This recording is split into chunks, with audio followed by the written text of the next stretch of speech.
We are here with Chris from Fox. He's the marketing manager for pretty much everywhere except for America. Chris, you guys are celebrating your 40th anniversary this year. Can you tell us a bit about Fox, where it's come from, what it stands for? Yeah, basically Bob Fox started the company by creating a revolutionary air shock in 1974. 1974, and basically his idea was to create a new shock that is working better than everything that was on the market. He was a passionate motocross rider, also engineer, so he put his two things that drive him, and then he invented this air shock, and that's how it all started. And from there, basically, we went always through racing applications until we hit the bicycle market, and then Fox has really grown big. And we went through Indy car racing as example. So also not only motocross sports, also motorsports. There are on paved stuff as well. And so we have quite a long history, 40 years of redefining ride dynamics. Yeah, that's fantastic. Yeah. And is the founder still involved in the business, actively engaged? Yes, she is actually.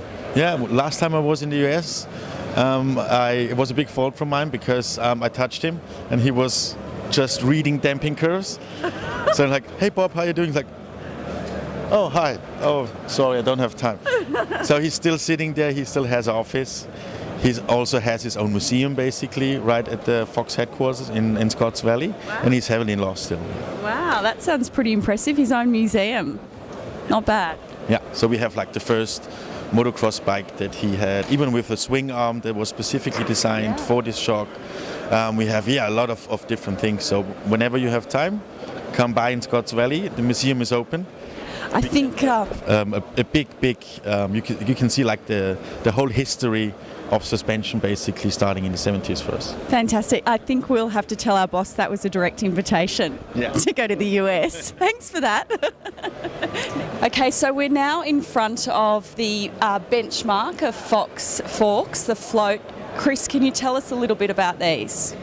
Yeah, so this is the brand new fork in the lineup with the latest technologies inside. It's a 36. 36 means the tension tube diameter is 36.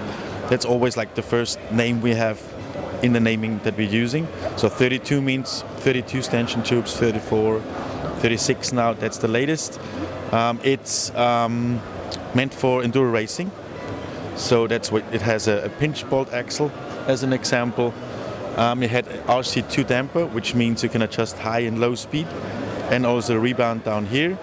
You can convert the axle to 15 millimeter or 20 millimeter. And the really standalone feature at this point right now is the new float system. We have a completely redesigned air side that has a positive chamber and a negative chamber. Before we used steel springs. Of course, air is lighter than steel springs, so we save a lot of weight here as well. And I think it's right now really the enduro racing fork on the market. So with a product like this, tell us how the development process, what's involved to get it from a concept to a finished product? That's quite a long fast forward a few years. Yeah, long thing to do. But basically we start off with an idea, and we are using a lot of races to basically get feedback. We have a program called RAD, that's a Racing Application Development Program. And under this umbrella, we test a lot of different features, chassis, ideas. And then what we learn from this program gets transported into an actual product then. This basically is coming out of this program. So you mentioned some of the feedback from your races. You guys support a lot of top athletes around the world. Can you do a little bit of name dropping for us and mention some Fox athletes? Yeah. So because I have the 36 now in my hand, I would rather stick to enduro. And we have like Jerry Graves from Australia. We have Justin Lee of New Zealand, Nicolo from the Alsace, so from French. We have Tracy Mosley from the UK. We have basically really like the top guys and also top female riders in the enduro scene right now. Fantastic. That's great. Thanks, Chris. Okay, so Chris mentioned the Alsatian rider Nico is one of your Fox athletes. This is actually his bike. Chris, can you talk us through it? Yeah. So Nico is riding a 36, of course, with 170 millimeters of travel. So a little bit longer than in the past. The fork goes up to 180 millimeters even, so you even can get 1 centimeter more out. Can you just tell us why there's been that additional length? Basically, he wants to have a feeling like a downhill bike. Yep. So when you see how he sits on the bike, where his stem height and everything is, he wants to have the front really high. And with the 36 now, we really also can adjust the travel to the geometry of the bike and how the rider wants to have it. Talking about customization, you also, as I told you before, it's the high and low speed compression setting.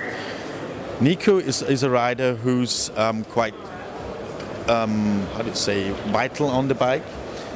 So he likes to have a supple suspension, very progressive. So he has the damping modes quite open. So as far as I know from the latest race, he has, like, we always count from the completely closed position out.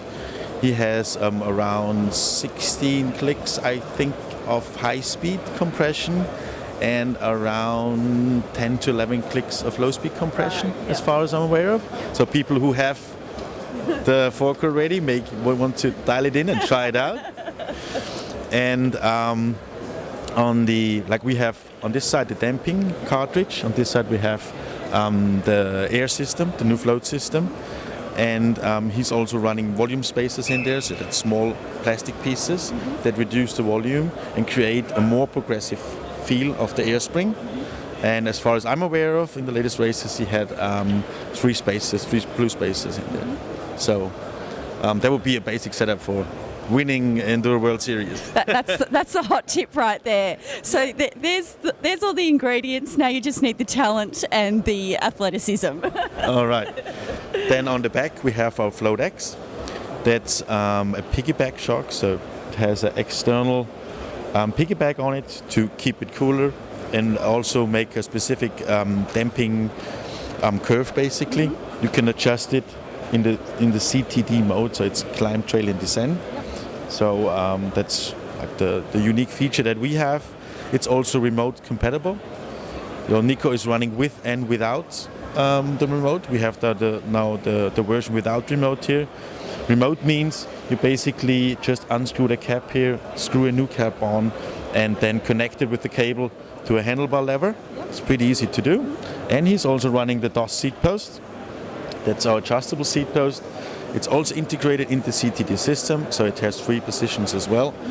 And you can get the completely extended position, we call it climb.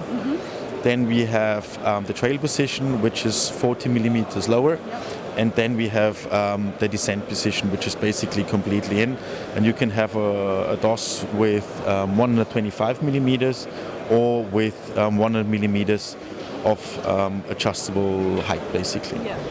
The evolution in mountain biking and just the various ways you can now mountain bike must be so exciting for you guys to be able to zero in and be so specific in your innovation. Yeah. So as I told you before, like this fork, as an example, is really completely just for enduro racing. That's the target group.